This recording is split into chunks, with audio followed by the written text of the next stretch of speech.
السلام علیکم ورحمۃ اللہ وبرکاتہ۔ دوستوں، امید کرتا ہوں آپ خیریت سے ہوں گے۔ میں ہوں محمد مقصود قاسمی اور آپ دیکھ رہے ہیں باغ مدینہ یوٹیوب چینل۔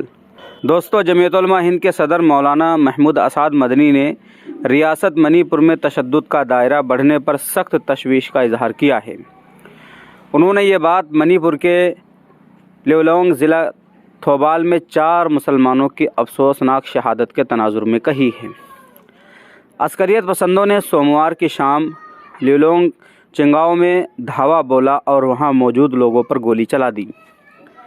فائرنگ کے نتیجے میں کم از کم 14 افراد گولی لگنے سے زخمی ہو گئے۔ ان میں سے 4 کی موت ہو چکی ہے۔ مرنے والوں میں محمد دولت 30، ایم سراج الدین 50، محمد آزاد خان 40 اور محمد حسین 22 شامل ہیں۔ واضح ہو کہ اس علاقے میں میتی پنگال قوم آباد ہے۔ یہاں کے مسلمان جو ابھی تک میتی اور کوکی گروپوں کے درمیان نسلی تصادم میں شامل نہیں ہوئے ہیں، اب ان کو بھی نشانہ بنایا جا رہا ہے، جو ریاستی سرکار کی غیر ذمہ داری کا نتیجہ ہے۔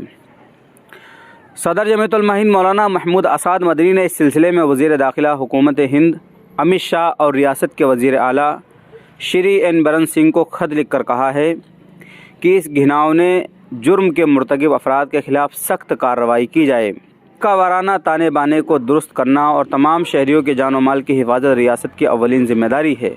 مولانا مدنی نے پورے واقعے کے پس منظر اور بھتہ خوری کے واقعات کے لیے اعلیٰ سطحی عدالتی تحقیقات، مرنے والوں کے اہل خانہ کو معقول معاوضہ اور زخمیوں کے لیے جامع طبی امداد کا بھی مطالبہ کیا ہے۔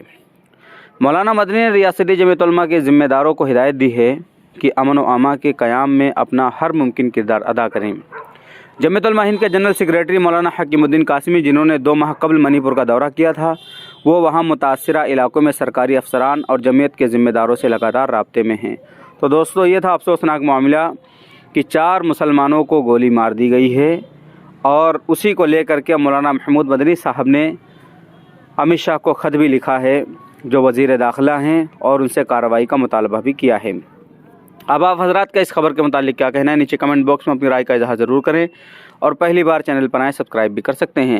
چلیے دوستو، پھر ملتے ہیں انشاءاللہ جلدی کسی نئے ویڈیو میں کسی نئے ٹاپک کے ساتھ۔ السلام علیکم ورحمۃ اللہ وبرکاتہ۔